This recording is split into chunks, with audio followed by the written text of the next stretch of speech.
అందరికీ నమస్కారం. ఒక పెద్ద లక్ష్యం కోసం మనం పనిచేస్తున్నప్పుడు ఒక్కోసారి మధ్యలో దారి తప్పుతున్నామా అనే ఫీలింగ్ రావడం, ఏంటో అంత గందరగోళంగా అనిపించడం ఇవన్నీ చాలా సహజం. మరి అలాంటి టైంలో మనం మొదలుపెట్టిన జర్నీ మీద మళ్ళీ క్లారిటీ ఎలా తెచ్చుకోవాలి? మన లాంగ్ టర్మ్ విజయం కోసం కరెక్ట్ దారిలో ఎలా నిలబడాలి? ఈరోజు మనం దాని గురించి మాట్లాడుకుందాం. ఈ ఫీలింగ్ మనలో చాలా మందికి తెలుసు కదా. అయ్యో మళ్ళీ మొదటికొచ్చిందా అనే ఆ డౌట్, గతంలో చేసిన తప్పులే మళ్లీ గుర్తొస్తూంటాయి. ఇది మనల్ని వెనక్కిలాగే ఒక పవర్ఫుల్ ఫీలింగ్ అనమాట. అందుకే ముందుగా దీన్ని గుర్తించటం చాలా ముఖ్యం.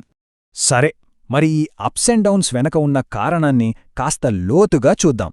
అసలు ఒక గొప్ప ప్రయాణంలో మన ఉత్సాహం ఎందుకు అలల మాదిరిగా పైకి లేస్తూ కిందకి పడుతూ ఉంటుందో ఫస్ట్ అర్థం చేసుకుందాం. అన్నిటికంటే ముందుగా మనం గుర్తుపెట్టుకోవాల్సింది ఒక్కటే: ఇలా నిరుత్సాహంగా అనిపించడం తప్పు కాదు, అది చాలా చాలా నార్మల్. ఏదైనా పెద్ద లక్ష్యం వైపు వెళ్తున్నప్పుడు ఎనర్జీ లెవెల్స్ ఎప్పుడూ ఒకేలా ఉండవు. ఈ ఎత్తుపల్లాలు కూడా ఆ జర్నీలో ఒక భాగం, అంతే. మరి ఈ డౌట్ మనల్ని ఎందుకు ఇంతలా ఇబ్బంది పెడుతుంది? దీని మూలాలు ఎక్కడున్నాయి? చాలాసార్లు ఈజీగా ఉండే షార్ట్కట్స్ వైపు, మనకు బాగా అలవాటైన పాత పద్ధతుల వైపు మనసు లాగుతూ ఉంటుంది. ఆ అట్రాక్షన్ వెనుక ఉన్న రహస్యమేంటో ఇప్పుడు చూద్దాం. చూడండి, మన ముందు ఎప్పుడూ రెండు దారులుంటాయి. ఒకటి తెలిసిన అడ్డదారి, అంటే పాత పద్ధతుల్నే పట్టుకుని వేలాడుతూ ఈసారి ఏదో కొత్త రిజల్ట్ వస్తుందేమో అని ఆశించడం. ఇక రెండోది, మనం ఎంతో నమ్మకంతో కడుతున్న ఈ కొత్త ఆశాజనకమైన దారికే కట్టుబడి ఉండటం. ఈ రెండింటి మధ్య జరిగే పోరాటమే మనల్ని వెనక్కి లాగేది. ఈ పోలిక చూడండి ఎంత పవర్ఫుల్గా ఉందో. పదే పదే ప్లాన్స్ మార్చడమంటే ఏంటో తెలుసా? ఒక చోట నాటిన విత్తనం ఇంకా మొలుకెత్తకముందే దాన్ని పీకి ఇంకో చోట నాటడంలాంటిది. ఇది ఎదుగుదలను ఆపేస్తుంది, మన ప్రయాణాన్ని లేట్ చేస్తుంది, మన లక్ష్యాన్ని దూరం చేస్తుంది. ఓకే, ప్రాబ్లమేంటో మనకర్థమైంది. మరి సొల్యూషన్ ఏంటి? సొల్యూషన్ మన దగ్గరే ఉంది. మనం మొదటి నుండి చాలా జాగ్రత్తగా ఆలోచించి కట్టుకున్న మన అసలు ప్లాన్, మన బ్లూప్రింట్ వైపు మళ్ళీ దృష్టి పెడదాం. అసలు ఈ విజయానికి రూపకల్పన అంటే ఏంటి? ఇదేదో పేపర్ మీద రాసుకున్న ప్లాన్ కాదు. ఇది వెంటనే రిజల్ట్స్ కోసం ఆరాటపడేది కాదు. ఇది ఒక గొప్ప లక్ష్యాన్ని లాంగ్ టర్మ్లో నిజం చేసుకోవడానికి ప్రతి ఇటుకనో చాలా ఆలోచించి పేర్చికట్టిన ఒక సాలిడ్ నిర్మాణం అన్నమాట. ఈ అద్భుతమైన నిర్మాణం కేవలం ఒక ఐడియా కాదు, ఆచరణలో అదే మన యాష్ ప్లాట్ఫామ్. అదే మనం కలిసికట్టుగా నిర్మిస్తున్న ఈ కొత్త టెక్నాలజీ కంపెనీ. ఈ సాలిడ్ నిర్మాణానికి 3 కీలకమైన పిల్లర్స్ ఉన్నాయన్నమాట. ఒకటి, ఒక సరైన బలమైన పునాది. 2, ప్రతి విషయాన్ని ఆలోచించి చేసిన పక్కా డిజైన్. ఇంకా ఈ రెండింటి ఫలితంగా ఫైనల్గా మనం అందుకునే స్థిరమైన విజయం. ఈ 3 కలిస్తేనే మన ప్లాన్ స్ట్రాంగ్గా నిలబడుతుంది.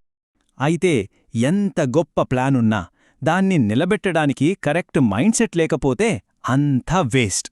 మనకు కావాల్సిన ఆ మైండ్ సెట్కు మూలం ఒక్కటే, అదే ఓపిక. ఇక్కడ కూడా 2 దారులు. ఒకటి, త్వరగా రిజల్ట్స్ కావాలని ఆరాటపడటం, వేగమే ముఖ్యం అనుకోవటం. అదొక ట్రెడ్మిల్ మీద పరిగెత్తినట్లుంటుంది. ఇంకొకటి, ఒక పటిష్టమైన పునాది వేసి అది నెమ్మదిగా పెరిగి ఫలాలనిచ్చేంతవరకు ఓపికగా వెయిట్ చేయటం. మనదారి ఖచ్చితంగా రెండోదే. ఈ ఒక్క నంబర్ చాలు మొత్తం కథ చెప్పడానికి. చరిత్రలో బలమైన పునాదిని మధ్యలో వదిలేసి దారులు మార్చడం ద్వారా శాశ్వతంగా నిలిచిపోయేది ఏదీ ఒక్కటి కూడా కట్టలేదు. 0. సో ఈ ప్రయాణంలో మనం 3 విషయాల్లో ఓపికగా ఉండాలి. మొదటిది, ఈ ప్రాసెస్ పట్ల ఓపిక, ఎందుకంటే మంచి పనులకు టైం పడుతుంది. రెండోది, మనమీద మనకు ఓపిక, ఎందుకంటే మనం నేర్చుకుంటూనే ఎదుగుతాం. ఇంకా అన్నిటికన్నా ముఖ్యంగా ఒకరి పట్ల ఒకరికి ఓపిక, ఎందుకంటే ఇది మన అందరి ఉమ్మడి ప్రయాణం. సరే, ఇక చివరిగా మనమింత కష్టపడి కట్టుకున్న ఈ పునాదిని ఎలా పెంపొందించుకోవాలి, మన ఉమ్మడి ప్రయాణంలో కలిసికట్టుగా ముందుకు ఎలా వెళ్లాలి అనే విషయం చూద్దాం. ఒక్క విషయం మాత్రం మనం చాలా క్లియర్గా అర్థం చేసుకోవాలి: మన లక్ష్యం మారలేదు, మన ప్రయాణం ఆగిపోలేదు. బహుశా వేగం కాస్త స్లో అయినట్టనిపించొచ్చు, కానీ అది సరైన టైంలో సరైన పద్ధతిలో వికసించడానికి రెడీ అవుతోంది, అంతే. ఇంకా ఈ మాటను మనస్ఫూర్తిగా నమ్మాలి. రాబోయేది ఇంకా ఉత్తమమైనది. మనందరం కలిసి ఎదురుచూస్తున్న ఆ అద్భుతమైన భవిష్యత్తుకు మనల్ని చేర్చేదు మన సమిష్టి కృషి, మన తిరుగులేని నమ్మకమే. కాబట్టి ఈ విశ్లేషణను ఈ ప్రశ్నతో ముగిద్దాం: మనమందరం కలిసి నిర్మిస్తున్న ఈ ఆశాజనకమైన వాస్తవికతను పెంపొందించుకోవడానికి, ఈ భవిష్యత్తును కాపాడుకోవడానికి మనం కలిసి ఎలాంటి మార్గాన్ని ఎంచుకోవాలి? ఒక్కసారి ఆలోచించండి.